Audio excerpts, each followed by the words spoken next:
Jesús guardó sus más fuertes palabras y acusaciones para las personas que hubieran sido menos indicadas.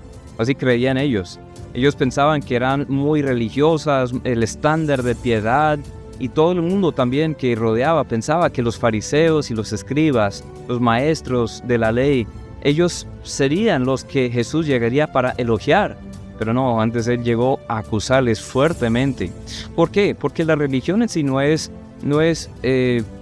pura. La religión en sí no es una virtud. La religión muchas veces nos lleva a vivir vidas hipócritas. Y vamos a estar viendo unas fuertes acusaciones de Jesús contra los fariseos, esos líderes de ese estándar de practicar la fe judía, y los escribas, los que eran los líderes de ellos, los maestros de la ley, los que enseñaban. Vamos a ver sus acusaciones y vamos a considerar nuestras propias vidas. 8 señales de que eres un hipócrita. 8 señales de la hipocresía. Conectando vidas, fortaleciendo la fe, guiando con la verdad. Verdad en amor, conectando la palabra de Dios a tu vida. Vamos a estar viendo, comenzando con Lucas capítulo 12, versículo 1 y 3, y luego veremos en el capítulo 11, en los versículos anteriores. Dicen esto: juntándose por millares la multitud, mucha gente hay, tanto que unos a otros se atropellaban. Comenzó a decir a sus discípulos primeramente: guardaos de la levadura de los fariseos, que es la hipocresía. Porque nada hay encubierto que no haya de descubrirse, ni oculto que no haya de saberse. Por tanto, todo lo que habéis dicho en tinieblas, a la luz se oirá, y lo que habéis hablado al oído en los aposentos se proclamará en las azoteas. La tentación de todos es proclamar su propia justicia y proclamar su propia razón. Tenemos que guardarnos de esa trampa. El Señor dijo a los discípulos, y toda la multitud estuvo ahí, dijo: hay que tener cuidado de esta levadura de los fariseos, que es la hipocresía. Tarde o temprano, todo lo que uno tiene guardado será revelado. Todo lo que esos secretos, esas acciones, esas obras secretas se van a revelar y todo el mundo verá. Más que todo, tendremos que dar respuesta ante Dios, tendremos que rendir cuentas ante Él. No podemos esconder nada de Él. Es mejor arreglar cuentas ahora con Él que esperar hasta después cuando sea demasiado tarde. ¿Cuáles son estos puntos de la levadura de los fariseos, que es hipocresía? ¿Cómo sabemos si en verdad somos hipócritas? Vamos a examinarnos con 8 cosas en este estudio. Vamos a Lucas capítulo 11, versículo 37 al 38, y vamos a caminar por ese texto poco a poco. Dice: luego que hubo hablado, le rogó a un fariseo que comiese con él. Y entrando Jesús en la casa, se sentó a la mesa. El fariseo, cuando lo vio, se extrañó, se asombró, se maravilló de que no se hubiese lavado antes de comer. Bueno, Jesús aceptaba invitaciones de los pecadores, de los fariseos, de gente de diferentes clases, y él entraría donde le invitaran.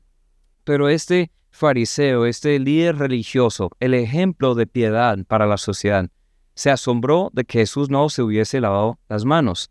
Pues porque era tan importante esto. La tradición judía decía que hay que lavarse las manos, pues se conectaban algunas cosas en la ley que decía que hay que hacer una purificación ritual para adorar a Dios con otras cosas cotidianas. Y no es malo lavarse las manos, pero ellos lo habían hecho tan rígidamente que se volvió una tradición para ellos, que si uno no se lava la mano antes de comer, está rompiendo la ley de Dios, está pecando contra Dios. Pero era simplemente un mandamiento de hombres. No es un mandamiento malo, pero Dios no lo dijo.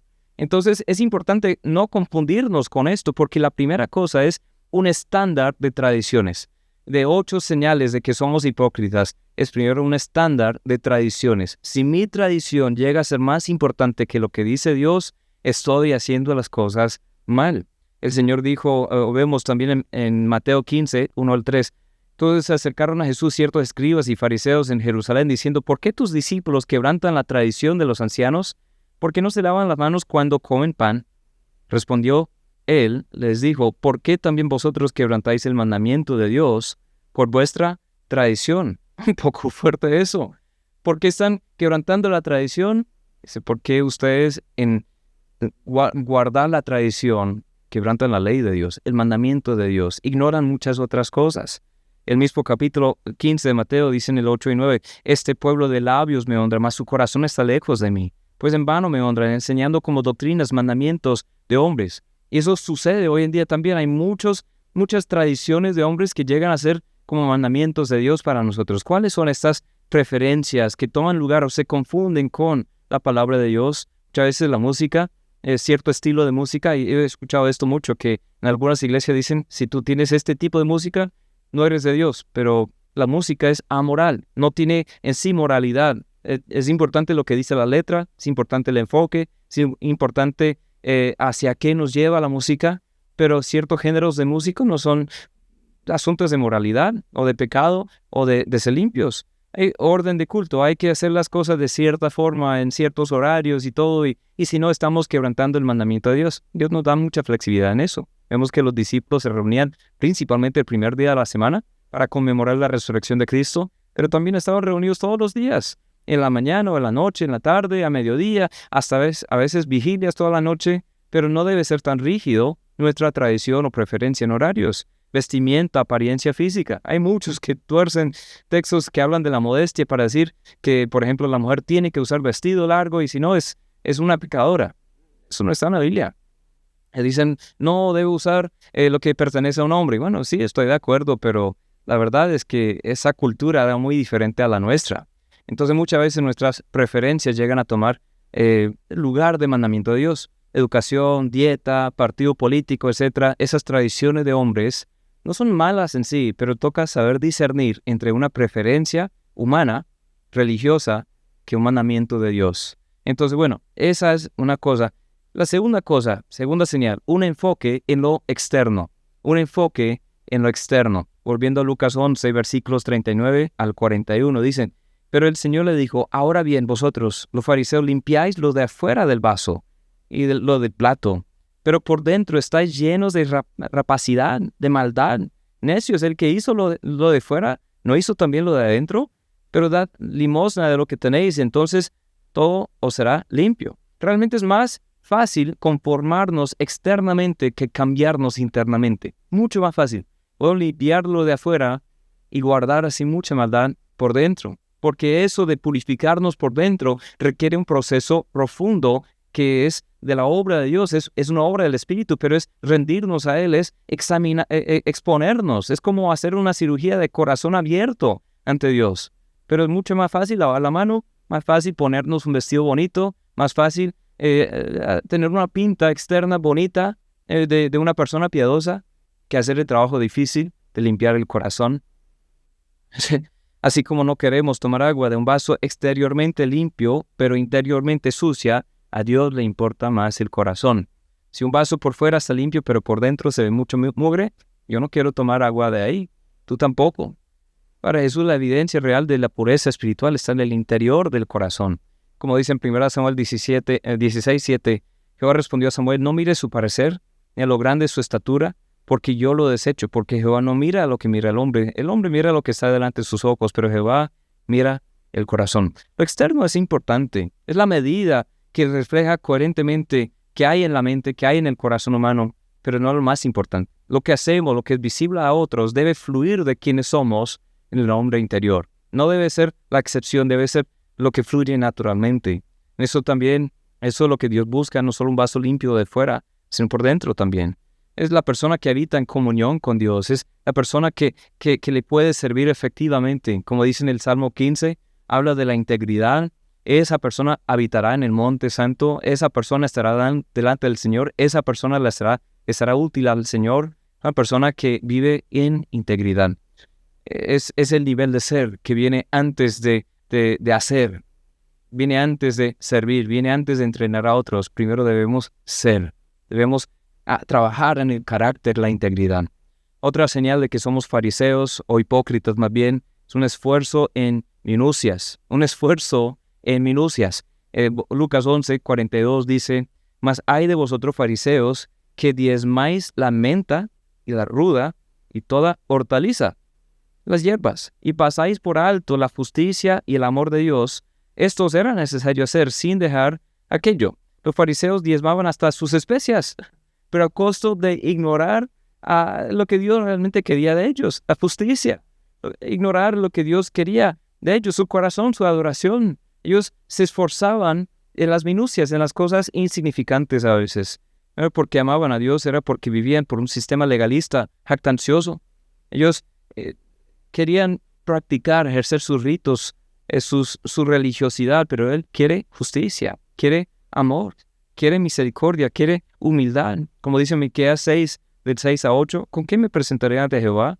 ¿Adoraré al Dios Altísimo? ¿Me presentaré ante Él con holocaustos, con becerros de un año? ¿Se agradará Jehová de millares de carneros o de 10,000 arroyos de aceite? ¿Daré mi primogénito por mi rebelión, el fruto de mis entrañas por el pecado de mi alma? Oh hombre, Él te ha declarado lo que es bueno. ¿Qué pide Jehová de ti? Solamente hacer justicia y amar misericordia y humillarte ante tu Dios. Tenemos la tendencia de ser muy selectivos con nuestra santidad.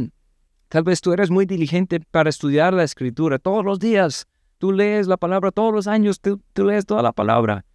Tú asistes a todas las reuniones de la iglesia, no faltas a ninguna. Tú das ofrendas, tú predicas, tú enseñas, tú sirves. Pero ¿qué haces cuando nadie te está mirando? ¿Estás haciendo esas cosas en amor o por obligación? Los motivos del corazón no podemos ver nosotros de otras personas, solo Dios ve eso. Pero a veces nos enfocamos en todas las cosas para cumplir legalmente o legalistamente las obligaciones religiosas, pero Dios está diciendo, no, pues se enfoca en lo pequeño, lo que es importante, pero no tan importante que otras cosas, mientras ignoran lo que sí es importante. No hacen las cosas en amor. Para los fariseos y para todos los hipócritas es más difícil hacer verdadera justicia y simplemente amar a Dios y a otros que conformarnos a nuestras ideas inventadas de santidad y piedad. Más fácil conformarnos a un sistema religioso que es externamente bonito, que es más fácil de mantener delante de los demás que realmente ser justos, de hacer la justicia, de amar la misericordia, de humillarnos ante Dios. Otra señal de la hipocresía es una exigencia por el reconocimiento humano. Volviendo a Lucas 11, versículo 43, dice, «Ay de vosotros fariseos que amáis las primeras sillas en las sinagogas, las salutaciones en las plazas», que quieren ese reconocimiento externo. Querían las primeras sillas, su soberbia, su petulancia, no les permitía usar los asientos secundarios. Dicen, ¿no saben quiénes somos nosotros? ¿No sabes quién soy yo?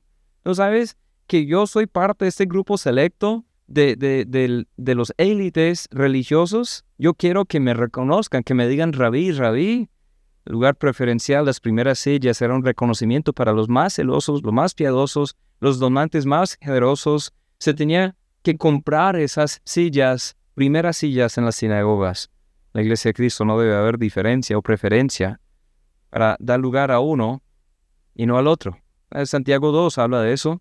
Santiago 2 dice en el 1, «Hermanos míos, que vuestra fe en nuestro glorioso Señor Jesucristo sea sin aceptación o acepción de personas. Porque si en vuestra congregación entra un hombre con anillo de oro o con ropa espléndida y también entra un pobre con vestido andrajoso, miráis con agrado al que trae la ropa espléndida y le decís, siéntate tú aquí en buen lugar, y decís al pobre, estate tú allí en pie, o siéntate aquí bajo mi estrado. ¿No hacéis disensiones entre vosotros mismos y venís a ser jueces con malos pensamientos?» Eso de querer dar preferencia a algunos o querer tener la preferencia a algunos, eso está mal. Que el Señor abre la puerta a todos, Él da acceso a todos. Si yo me creo más importante que otras personas, estoy haciendo las cosas mal. Muchos pastores caen en esto, muchos que tienen que guardarse aparte y nunca tener contacto con la gente común, y tenemos esta separación del clero y los laicos, o sea, esa doctrina que existe desde hace miles de años, de separar a los más piadosos con los más humildes, los normales. No, pues el Señor abre la puerta a todos. Y sí, Él establece algunos líderes en la iglesia, pero también somos líderes entre siervos. Somos siervos entre las ovejas. Somos pastores, pero somos pastores bajo el gran pastor de nuestras almas. Somos simplemente consiervos, los unos de los otros, partes del mismo cuerpo de creyentes. No deberíamos buscar esos primeros lugares, esa honra humana. Los fariseos querían escuchar al público usar su título. Exigían que usaran su título. Cuando alguien dice, hola, Juan. Dice, no, pues soy el fariseo, el rabí Juan. Soy el maestro Juan. El Señor dice, ¿qué? ¿Por qué se enfocan tanto en eso? Muchos pastores usan eso mismo. Exigen que uno diga pastor o doctor o maestro. Aquí donde estoy en Colombia también respetamos mucho los títulos. Yo ando y hago compras y dependiendo en dónde estoy, a veces me llaman ingeniero, me llaman doctor, me llaman esto, el otro, y yo simplemente digo, no, yo soy Aarón.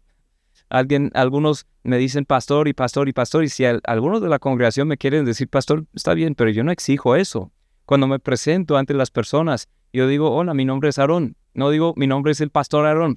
Eso es un poco curioso, pero hay algunos que hemos llegado al extremo de la hipocresía que exigimos el respeto, reconocimiento humano. Si buscamos ser grandes, seremos hechos pequeños, es lo que dice el Señor.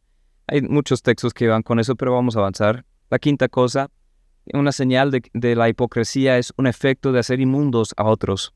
En Juan 11:44 dice, ay de vosotros, escribas y fariseos, hipócritas, que sois como sepulcros que no se ven, y los hombres que andan encima no lo saben. Es decir, que ellos ensucian a otras personas y hacen inmundas a otras personas. El último regaño directo a los fariseos aquí en este texto era que tenían el efecto de un sepulcro no marcado. ¿Qué sería significante esto? Debemos saber algo de la ley judía, de la cultura de ese día. Cuando alguien se moría, su cadáver sería puesta en una tumba o sepulcro en las afueras de la ciudad. Y cuando alguien moría y no sabía quién era, tenían que enterrarle en el lugar en el que cayó. Simplemente, siempre tendría que pintar esa tumba blanca para marcarla e identificar qué era, aunque no se sabía quién era.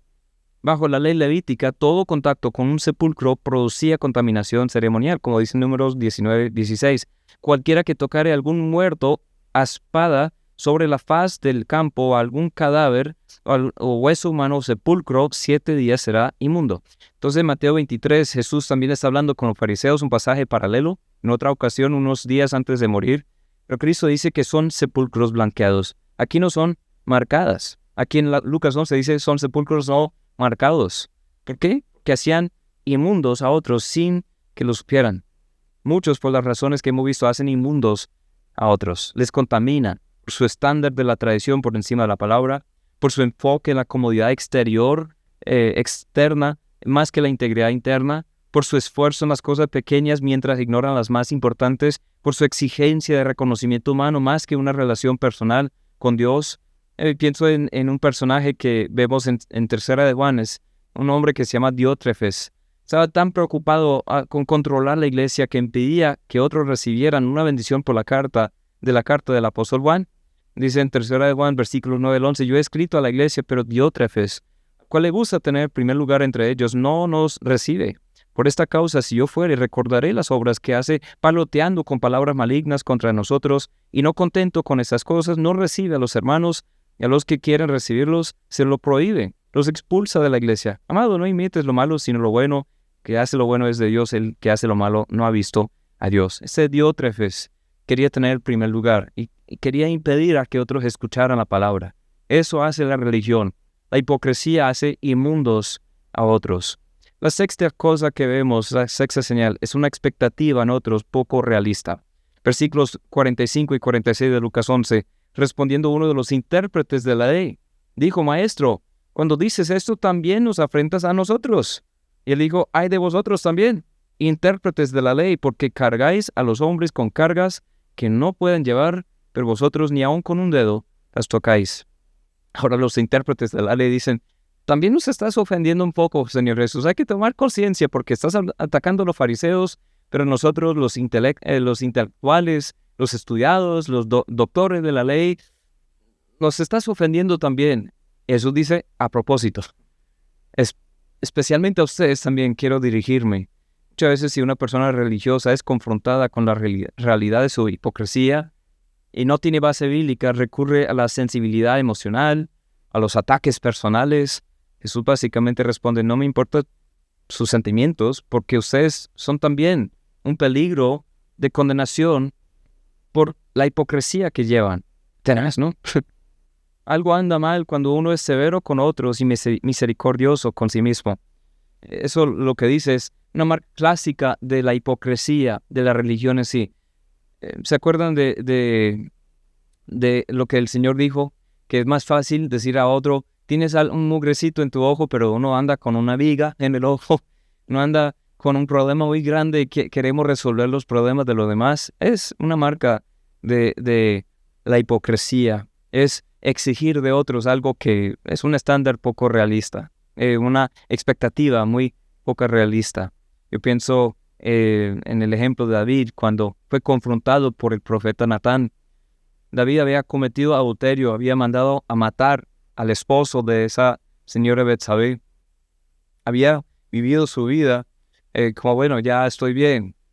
Y llegó Natán y dio una historia. Dijo, un hombre tenía una oveja, era para él una hija. Él la criaba, la cuidaba. Esa oveja estaba hasta en la cama con él. Era una mascota, una hija, prácticamente. Y luego un hombre muy adinerado, tenía mucho ganado, muchas ovejas, pero recibe visita y luego manda a matar a esa oveja para dar de comer a los invitados. Y David dijo, ese hombre debe morirse. Natán dijo, tú eres ese hombre. Estoy hablando de ti.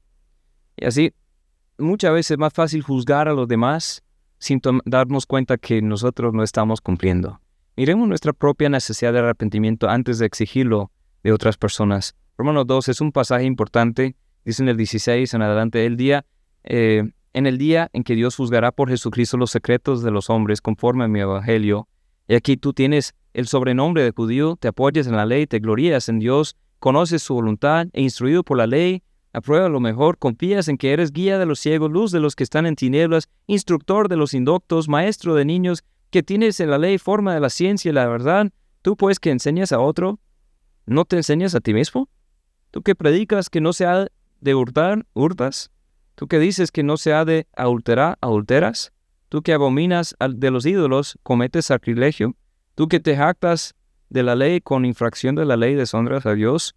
Como está escrito, el nombre de Dios es blasfemado entre los gentiles por causa de vosotros. Muchos no quieren ser creyentes.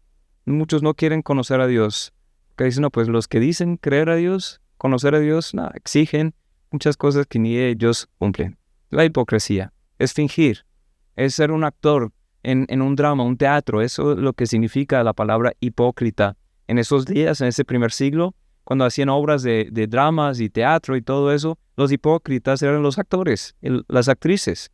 Y ellos decían, yo soy hipócrita. Pero Jesús toma esa idea de ser hipócrita y traslada la idea a la religiosidad y dice, ustedes fingen ser lo que no son. La séptima cosa es un elogio falso y palabras vacías. Volviendo a Lucas 11, 47 al 51, «Ay de vosotros que edificáis los sepulcros de los profetas, a quienes mataron vuestros padres. De modo que sois testigos y consentidores de los hechos de vuestros padres, porque a la verdad ellos los mataron y vosotros edificáis sus sepulcros. Por eso la sabiduría de Dios también dijo, les enviaré profetas y apóstoles. De ellos unos matarán y otros perseguirán, para que se demande de esta generación la sangre de todos los profetas que se ha derramado sobre la fundación del mundo, desde la sangre de Abel hasta la sangre de Zacarías, que murió entre el altar y el templo. Sí, os digo que será demandada de esta generación». Ellos hablaban bien de los profetas muertos, pero Jesús dice que ellos habrían rechazado también las mismas personas, los mismos profetas, los mismos mensajes, habrían reaccionado de la misma forma. Palabras bonitas, pero acciones impuras, acciones de doble sentido. ¿Cómo sabemos eso? Rechazaron al que era el tema de las profecías. En Mateo 21 dice, el Señor da una parábola, dice, habla en contra de esta gente religiosa. Dice, un hombre tiene una viña y deja ahí unos encargados y luego manda un siervo para ver cómo están y ellos lo matan. Mandan a otro siervo y lo matan y mandan a otro y lo matan y dicen, no, voy a mandar a mi hijo, van a hacerle caso a mi hijo. Ellos dicen, este es el heredero, matémoslo. Y así era el pueblo judío. A veces también somos así. Somos así. Por querer figurar, por querer tener alguna posición, algún respeto, alguna fama, alguna autoridad y poder, nosotros a veces ignoramos las advertencias y hasta atacamos a otras personas para mantener el concepto público de quiénes somos nosotros. Palabras bonitas, pero corazones muy, muy apartados de Dios. Pues hay mucho más que podríamos decir, pero hay una octava cosa y quiero llegar a eso antes de terminar. Hemos hablado de muchas señales de que seamos hipócritas. La octava, la última, es un estorbo para los que sí buscan la verdad. Llegamos a estorbar a los que buscan la verdad. Lucas 11, 52 al 54. Ay de vosotros, intérpretes de la ley, que habéis quitado la llave de la ciencia, vosotros mismos no entrasteis, y los que entraban se lo impedisteis, diciéndoles estas cosas. Los escribas y los fariseos comenzaron a estrecharle en gran manera y a provocarle a que hablase de muchas cosas, acechándole y procurando cazar alguna palabra de su boca para acusarle. Comienzan a comprobar que era cierto lo que estaba diciendo el Señor. Lo último que el Señor dice para encarecer la raíz de la hipocresía es que estos habían quitado la llave de la ciencia. La llave de la ciencia, ¿qué es eso? El temor de Jehová, es el principio de toda sabiduría. Cristo mismo crucificado, resucitado, es la clave de la ciencia. Sin recibir a Cristo es una marca que es una muestra de que uno nunca puede entrar en el reino de Dios. Si no le recibimos a Cristo, nunca vamos a entrar. 1 Corintios 1, 18 al 24 dice, porque la palabra de la cruz es locura a los que se pierden, pero a los que se salvan, esto es, a nosotros es poder de Dios. Pues está escrito, destruiré la sabiduría de los sabios y desecharé el entendimiento de los entendidos. ¿Dónde está el sabio? ¿Dónde está el escriba? ¿Dónde está el disputador de este siglo? ¿No ha enloquecido Dios la sabiduría del mundo? Pues ya que la sabiduría de Dios, el mundo no conoció a Dios mediante la sabiduría, agradó a Dios salvar a los creyentes por la locura de la predicación. Porque los judíos piden señales y los griegos buscan sabiduría, pero nosotros predicamos a Cristo crucificado, para los judíos ciertamente tropezadero, para los gentiles locura, mas para los llamados así judíos como griegos, Cristo, poder de Dios y sabiduría de Dios. Debemos ayudar a otros a conocer el camino correcto, a conocer a Cristo, no impedirles en esa búsqueda, porque un hipócrita no entra y no quiere que nadie más entre. No alcanza y no quiere que nadie más alcance porque quiere tener el primer lugar, quiere figurar, quiere estar ahí reconocido como el más piadoso. En últimas, termina estorbando a muchos para que lleguen al camino. ¿Cuántos han evitado el cristianismo y la salvación por el testimonio de los supuestos cristianos? ¿Cuántos han dicho, no, pues no tengo tanto problema con Cristo, pero yo conozco unos cristianos que no son como Cristo? Pues yo vi una entrevista de una persona ahí en un tren en una ciudad grande. Estaba dando su opinión y dijo, realmente yo no creo que existan los religiosos. De verdad no existen. La religión en sí es un sistema para controlar a las personas, es una serie de ideas, pero nadie realmente cree esto. Y dijo, yo soy entre atea y agnóstica, pero yo creo que si fuera cristiano, si realmente creyera en un cielo literal, en la vida eterna literal, en el perdón de pecados literal, yo quisiera que todo el mundo lo supiera. Y si fuera cristiano y yo creyera que existe un infierno de verdad, un lago de fuego y azufre, yo no quiero que nadie vaya ahí. Pero yo veo a los que dicen ser cristianos y yo digo, no, pues ellos no creen esto, porque sus vidas son casi iguales como las nuestras, andando en fornicaciones, mentiras, engaños. Si van a la iglesia, o los judíos van a la sinagoga, los musulmanes van a sus mezquitas y todo el mundo tiene su religión, pero nada afecta su forma de vivir y yo creo que no existe la religión. Pues yo vi ese video, esa entrevista, mi corazón se rompió por esta mujer porque en algo tiene la razón. La mayoría de las personas no están viviendo su fe. No están viviendo de acuerdo a su fe. Llegamos a ser hipócritas. ¿Cuáles son las señales de que seamos hipócritas? Un estándar de tradiciones, un enfoque en lo externo, un esfuerzo en minucias, una exigencia por el reconocimiento humano, un efecto de hacer inmundo a otros, una expectativa en otros poco realista, un elogio falso y palabras vacías y un estorbo para los que buscan la verdad. Desechemos esa hipocresía de la religión, busquemos ser hallado en Cristo.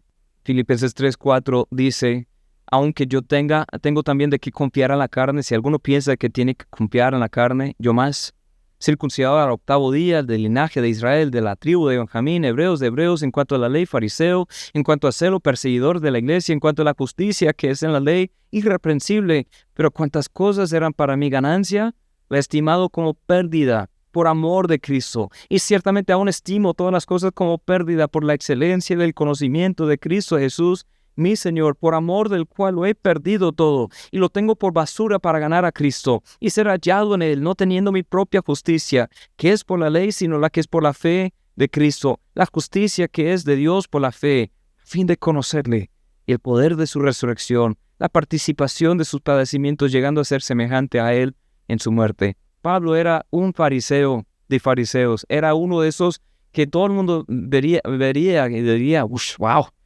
Saulo, como era conocido más por su nombre hebreo en ese contexto, Saulo es el más piadoso de todos. Pero ese Saulo, Pablo, dijo, no, todo es pérdida. Yo lo pierdo todo. El respeto humano, mi posición en la sociedad, la comodidad de tener las primeras sillas en las sinagogas, yo pierdo la opinión pública para poder ser hallado en Cristo, para conocer a Cristo, para ser justificado en Cristo. Amigos, si estás cansado de vivir como hipócrita, acude a Cristo. Él te recibe. Humíllate. Antes de ser humillado, humíllate ahora. Reconoce tu necesidad de Él y Él te dará su gracia. Él te salvará. Él obrará en ti. Él comenzará a cambiarte desde el interior hacia afuera, que no es necesario seguir engañando a todos. A Dios no lo podemos engañar nunca. Dice un texto más y ya terminamos, 1 Pedro 3, 1 al 3, desechando pues toda malicia, todo engaño, hipocresía, envidias y todas las detracciones, desea como niños recién nacidos, la leche espiritual no adulterada, para que por ella crezcáis para salvación, si es que habéis gustado la benignidad del Señor. Esta es la invitación que el Señor nos da. Amigos, si este mensaje ha sido de ayuda para tu vida, te invito a que dejes un comentario aquí de dónde estás viendo, si tienes alguna petición de oración o si hoy tomaste la decisión de dejar atrás esa vana religión y abrazar el verdadero evangelio de Cristo. Hoy queremos celebrar contigo, tenemos materiales que te podemos dar. Si tienes inquietudes o alguna petición de oración, también puedes contactarnos. Y ahí estamos atentos para servirte. No te olvides darle like, suscribirte al canal, compartirlo con otras personas para que sigamos compartiendo la verdad en amor. Te esperamos para la próxima ocasión. Gracias por acompañarnos en este nuevo programa de Verdad en Amor, conectando la palabra de Dios con tu vida. Suscríbete y no te pierdas la próxima semana un nuevo programa solo en nuestro canal de YouTube.